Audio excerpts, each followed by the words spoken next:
Florida Governor Ron DeSantis. Governor, great to have you. Yeah, I'll tell you what, Sean, I think I witnessed the unofficial end of the Biden campaign, and it will either officially end at the DNC this summer when they replace him, or it will end this summer, or it will end in November when he suffers a resounding defeat to Donald Trump. The reality is you cannot watch that performance and say that he could serve another 4-year term.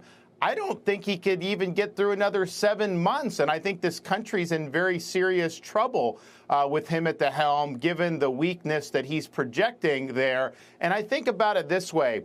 You know, Sean, you and I are conservative. We obviously want to go conservative. There's a lot of voters that are maybe in the middle, but this is something that will matter to them. And I think about it, if he were applying to run like an agency in the state of Florida, your home state, there is no way in a million years I would hire him to run even a middling agency in the state of Florida. There is no way the American people are going to sign him up for another 4 years as commander-in-chief. And I think that this was the most lopsided debate performance that I've ever seen.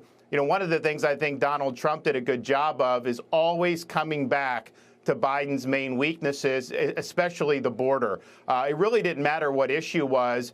He would talk about what Biden's done at the border. Biden had no answer for that. In fact, Biden at one point was even acknowledging that women were being raped by illegal aliens under his watch. So it was a disaster for Biden. I think that they're going to definitely try to do something this summer. But if they don't, there is no way the American people are going to give him another 4 years. You know, we're going to see for sure. I will tell you, I said this to Senator Rubio. Governor, I've never been more afraid for the state of the country, for the Americans that are struggling. In my early adult years, I lived paycheck to paycheck. I know what it's like. 25% of Americans, they literally are foregoing meals, according to studies. 66% of Americans say they're struggling and literally you know, gasping for air financially, and Biden seemed very disconnected from that tonight. And President Trump went in and said, no, we are better than this, and we can turn this around.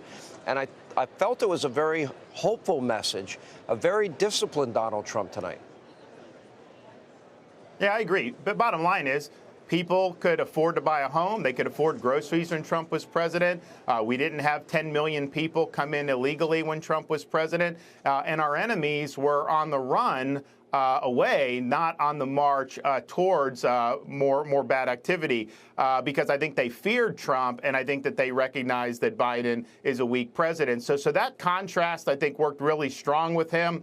Oh, Biden is somebody that is always, the media always says he's empathetic, and yet his policies have intentionally driven up the costs of living for Americans all throughout this country, and he seems not to be willing to do anything about it. All right, Governor DeSantis, thank you. And I'm sorry you have to put up with me now as a resident of your home state as well. I apologize in advance, but I do vote conservatively and Republican. So if I say to people, if you're going to move to Florida, that's fine. Don't bring your liberal New York, New Jersey politics with you, or stay home. Go move to California. We got a million Republican vote margin now in Florida. We used to never have a margin at all. So you're in a red state. Oh, thank God. I'm grateful. I appreciate it every day. Hey, Sean Hannity here. Hey, click here to subscribe to Fox News YouTube page and catch our hottest interviews and most compelling analysis. You will not get it anywhere else.